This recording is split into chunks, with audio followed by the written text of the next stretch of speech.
अगर शाम हो जाए तो ये मत समझना कि सूरज नहीं चमकता है, वह अगले दिन आसमान के बिना चिरकर बाहर आएगा। ठीक इसी प्रकार एक लड़का कि जीवन के बारे में जानकारी प्राप्त करते हैं। अगर आप हमारे चैनल पर नए हैं तो चैनल को सब्सक्राइब जरूर कर लें। राजस्थान के एक छोटे से गांव सोनगढ़ में अर्जुन नाम का एक होनहार लड़का रहता था। उसकी उम्र 17 साल थी और वह बचपन से ही पढ़ाई में अव्वल था। लेकिन उसकी जिंदगी आसान नहीं थी।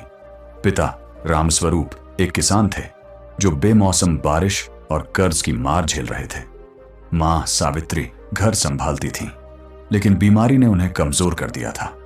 गांव में स्कूल तो था, मगर संसाधनों की भारी कमी थी। कई बार अर्जुन को बिना किताबों के ही पढ़ाई करनी पड़ती। गांव के लोग अक्सर कहते, गरीब का बेटा कितनी भी मेहनत कर ले, उसकी किस्मत नहीं बदलती।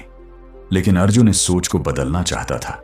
वह चाहता था कि उसका गांव भी बड़े शहरों की तरह उन्नत हो, जहां शिक्षा और स्वास्थ्य सुविधाएं बेहतर हों।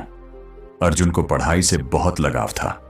वह दिन में खेतों में अपने पिता की मदद करता और रात को पंचायत भवन की हल्की रोशनी में पढ़ता।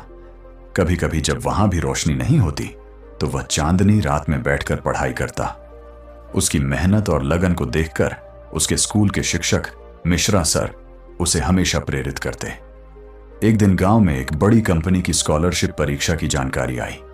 परीक्षा में पास होने वाले छात्रों को शहर में मुफ्त शिक्षा और रहने की सुविधा मिलती थी। अर्जुन के लिए यह किसी वरदान से कम नहीं था। यह मौका उसकी किस्मत बदल सकता था। लेकिन परीक्षा से ठीक 2 दिन पहले उसकी मां की तबीयत बहुत बिगड़ गई। घर में इलाज के पैसे नहीं थे। अर्जुन के पास 2 ही रास्ते थे, या तो वह परीक्षा दे या फिर मां के इलाज के लिए पैसों की व्यवस्था करे। उसने बिना सोचे समझे मां को प्राथमिकता दी और अपनी परीक्षा छोड़ दी। मिश्रा सर को जब यह पता चला तो उन्होंने गांव के कुछ समझदार लोगों से बात की और अर्जुन की मां के इलाज के लिए पैसे इकट्ठा किए। उनकी मदद से सावित्री देवी का इलाज समय पर हो गया। लेकिन अर्जुन परीक्षा से चूक गया। वह उदास था। उसे लगा कि उसकी मेहनत बेकार चली गई। लेकिन तभी एक चमत्कार हुआ। कंपनी के अधिकारियों को जब उसकी स्थिति के बारे में पता चला तो उन्होंने अर्जुन को एक और मौका दिया। अब उसके पास केवल 7 दिन थे परीक्षा की तैयारी के लिए। अर्जुन ने दिन रात पढ़ाई की। उसने हर किताब, हर नोट्स को गहराई से पढ़ा। वह जानता था कि यह उसका आखिरी मौका था। परीक्षा का दिन आया। अर्जुन ने आत्मविश्वास के साथ परीक्षा दी। जब परीक्षा के परिणाम घोषित हुए तो पूरा गांव हैरान रह गया। अर्जुन ने पूरे जिले में टॉप किया था। उसकी मेहनत रंग लाई। अब उसे शहर में पढ़ाई का मौका मिल चुका था। शहर में आकर अर्जुन को एहसास हुआ कि असली संघर्ष अब शुरू हुआ था। बड़े स्कूल, आधुनिक तकनीक और अंग्रेजी में पढ़ाई, यह सब उसके लिए नया था। पहले कुछ महीनों तक वह खुद को हीन महसूस करता रहा, लेकिन उसने हार नहीं मानी।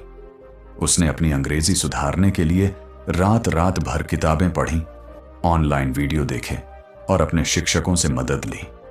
धीरे धीरे उसने खुद को शहर के माहौल में ढाल लिया। पढ़ाई में उत्कृष्टता हासिल करने के बाद अर्जुन को अमेरिका की एक प्रतिष्ठित यूनिवर्सिटी में स्कॉलरशिप मिली। उसने इंजीनियरिंग में डिग्री हासिल की और फिर एक बड़े मल्टीनेशनल कंपनी में वैज्ञानिक के रूप में काम करने लगा। लेकिन अर्जुन ने अपने गांव को नहीं भुलाया।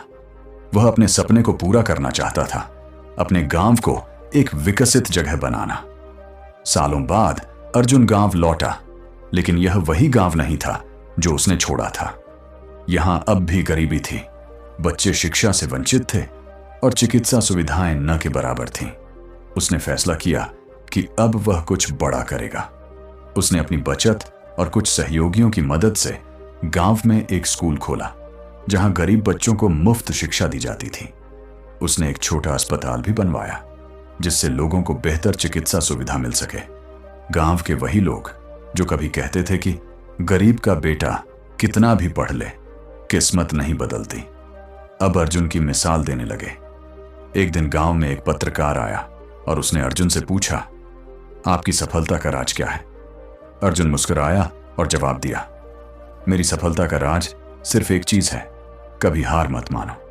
अंधेरा कितना भी घना हो, अगर इंसान मेहनत और ईमानदारी से संघर्ष करे तो सूरज जरूर चमकता है। इस कहानी से हमें यह सीख मिलती है कि अगर इंसान मेहनत और लगन से अपने सपनों के पीछे लगे तो कोई भी बाधा उसे रोक नहीं सकती।